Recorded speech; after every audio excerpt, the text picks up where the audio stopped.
ഈരാറ്റുപേട്ട നഗരസഭയിൽ പൂക്കൃഷിയുടെ വിളവെടുപ്പ് നടന്നു. ഉദ്ഘാടനം ഈരാറ്റുപേട്ട നഗരസഭാ ചെയർപേഴ്സൺ സുഹറ അബ്ദുൾ ഖാദർ നിർവഹിച്ചു. ഈരാറ്റുപേട്ട നഗരസഭ കൃഷിഭവന്റെ നേതൃത്വത്തിൽ റസീന ഒറ്റയിൽ ചെയ്ത പൂക്കൃഷിയുടെ വിളവെടുപ്പ് ഉദ്ഘാടനം ഈരാറ്റുപേട്ട നഗരസഭ ചെയർപേഴ്സൺ സുഹറ അബ്ദുൾ ഖാദർ നിർവഹിച്ചു.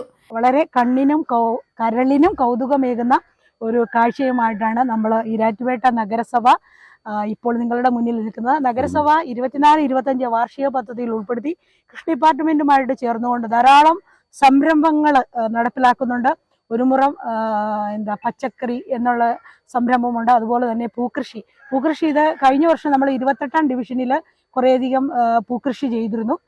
ഇപ്പോൾ അത് ഒരു യൂണിറ്റിന്റെ അടിസ്ഥാനത്തിലാണ്. ഇതിലെല്ലാം വ്യത്യസ്തമായിട്ട് റസീന ഇതിലേക്ക് ഒറ്റയ്ക്ക് ഒരു കയ്യൊപ്പ് ചാർത്തിക്കൊണ്ട് റസീനയും ഫാമിലിയും കൂടെ ചേർന്നാണ് ഈ ഒരു സംരംഭം ഇവിടെ ആരംഭിച്ചത്. അപ്പോൾ ഇൻഡിവിജ്വലായിട്ടും നമുക്ക് സ്വയം തിരഞ്ഞെടുത്ത് ചെയ്യുവാൻ പറ്റുന്ന ഒരു സാഹചര്യത്തിലേക്ക് എല്ലാവർക്കും ഒരു ഒരു പ്രചോദനം എന്ന രീതിയിലാണ് ഈ പൂക്കൃഷിയെ ഞങ്ങൾ നോക്കിക്കാണുന്നത്. ഡിവിഷൻ കൗൺസിലർ നൌഫിയ ഇസ്മയിൽ, ഈരാറ്റുപേട്ട കൃഷി അസിസ്റ്റന്റ് ഡയറക്ടർ അശ്വതി വിജയൻ, നഗരസഭാ സെക്രട്ടറി ജോബിൻ ജോൺ, കൃഷിവകുപ്പ് ഉദ്യോഗസ്ഥർ, റസീനയുടെ കുടുംബാംഗങ്ങൾ, സുഹൃത്തുക്കൾ തുടങ്ങിയവർ ചടങ്ങിൽ പങ്കെടുത്തു. i4A news, Pala.